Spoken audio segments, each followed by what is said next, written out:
Hello, YouTube. First off, I'll start by saying I'm not an influencer or like a YouTube dude. Just when I went to go change my oil pan in my 2011 Camaro, there wasn't a lot of videos.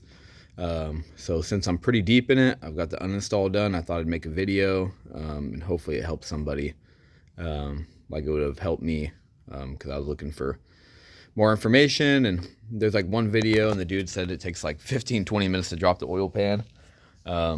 Well, that's not true. It takes a lot longer than that.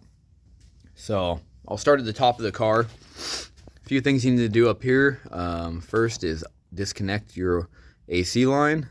Pretty easy, just one 13 mil bolt right there. Next, you need to disconnect your AC line off of the compressor itself. My compressor isn't in there because the plug was broken, and I broke it on a previous job. So while I had the oil pan off, I decided I'm going to replace the compressor as well.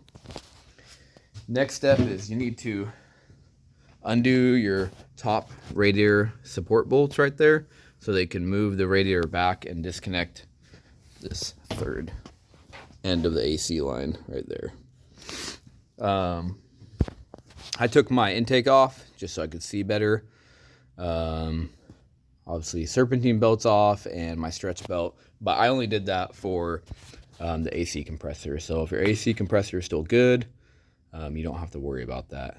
So basically the reason I took the AC lines off is I'll show you in a second, but it's to make room for the oil pan to drop down. And I'll start off by saying this is the way, or cutting out the cross member is a way of dropping down this oil pan. You can also undo like the whole steering rack, or remove the engine itself. I decided not to do that. I got a welder, and some people don't even reinstall these cross members. I'm going to shine it up and weld it back in, and I think it'll be fine. So we'll take a look under the car now.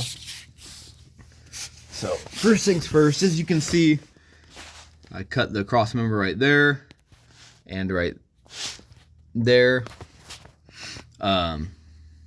I cut it farther back on this side because I wanted to take the oil pan off with the oil cooler bolted on the side.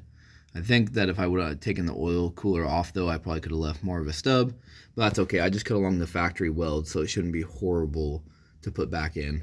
And then this stub right here, I just cut it farther back for ease of welding. I feel like I can get my my torch in there a little bit easier with that stub right there versus that. So kind of had no choice with the cut it right there, so I could take it off with the oil cooler and this side, just for ease of welding. But I'm not too worried about doing like a crazy good job because there's this big support right here up front that looks like it probably holds the frame where it needs to be, or I guess like the steering rack assembly. Yeah, because it's all bolts from the bottom of the vehicle. But anyways, up here you'll be able to see the gap between the steering rack and the oil pan.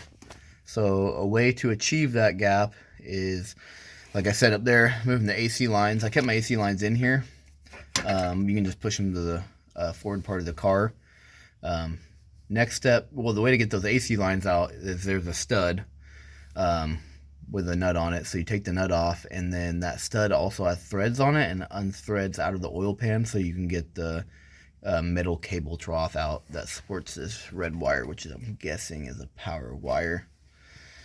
At that point, I jacked up the motor a couple inches. In the video, the guy said you could just take a 13/16 socket and use it as a spacer in your motor mount. So that's what that looks like. I did it on both sides. You wouldn't want to go any more than that, because if you look at the bottom of the engine mount, that stud is about to pop out of that hole. I don't know how easy it would be to get it back in that hole if it did pop out, but I didn't want to risk that, and I didn't need to, so the oil pan came out relatively easy. You have these two hoses right there that go into your oil cooler. I did not know that they had coolant in them, so I drained the oil thinking all the fluid would be out of everything down here, and then I ended up taking a bath.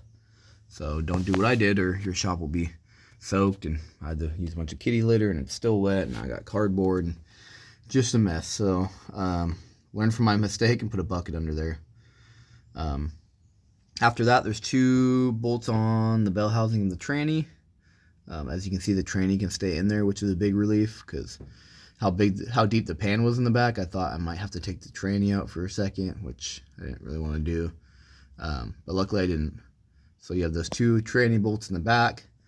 And then you have 2 long 10 mils that go in the very back where the pan is the deepest, and then there's regular 10 mils all the way around the bottom of the engine block. So get a little bit better on here so you can see a little bit more. So this is like the space you'll have after you take all that stuff and jack the motor up about, well, I guess 13/16 is how much you're going to jack the motor up. Gives you plenty of room. The oil pan literally falls out. Be careful, the oil pan is actually pretty heavy, even without oil in it. So luckily I was out of the way when it came crashing down. But yeah, so the oil pan's out. I got my AC compressor out. Obviously you won't need to do that like I mentioned. And so yeah, it wasn't too bad of a job. It definitely didn't take 20 minutes though. Took a lot longer than that, probably just because of AC lines, and there's a lot of zip ties that hold like the cable trough and the AC lines to the cable trough, and just a little annoying stuff like that, you know. Little clips and stuff you got to remove. There is a plug you have to remove on the side of the oil pan. I'm guessing that's some kind of oil sensor, I guess, probably how it tells how much oil is in here. I'm not exactly sure what that sensor is. Anyway, it was unplugged. So let's see here. I got that, and then we'll go out to the pan and show it in its current state.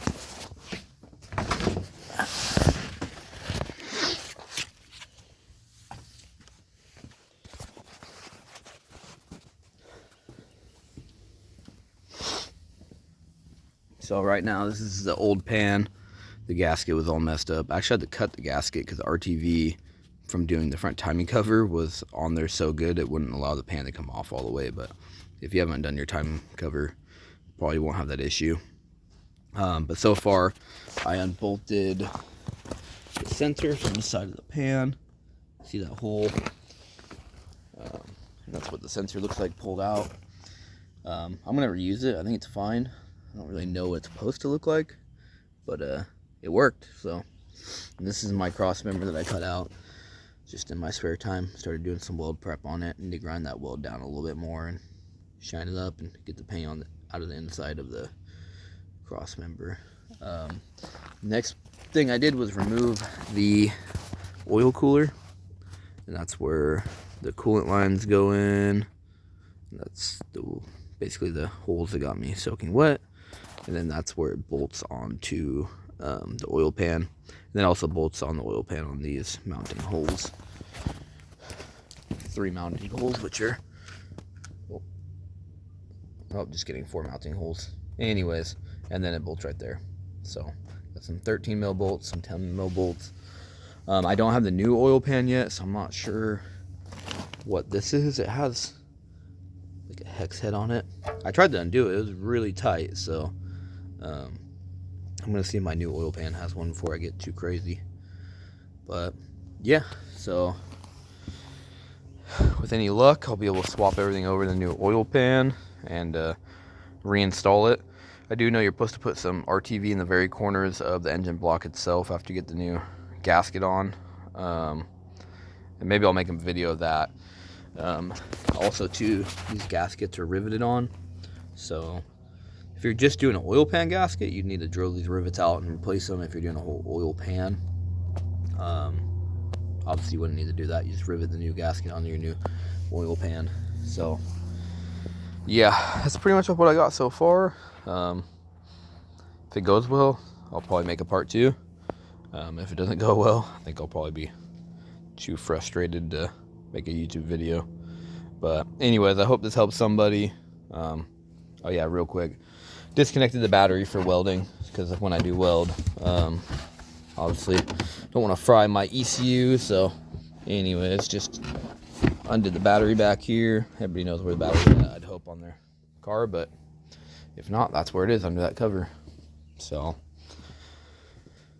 I think that's about it for right now. I chose to use an Amazon pan and gasket, so I'll also let you guys know how that works out. It's kind of a gamble because there's a lot of work for it to not work right. But the new oil pan was like $450 from an auto parts store, and it was like $160 with the gasket from Amazon. So I don't know. It depends on what you want to do. It's probably best to buy OEM parts and not have to tear your car apart again if it leaks still. But I don't know. I'm gonna gamble, so I'll let you know how my gamble goes, and yeah, see if it's worth it.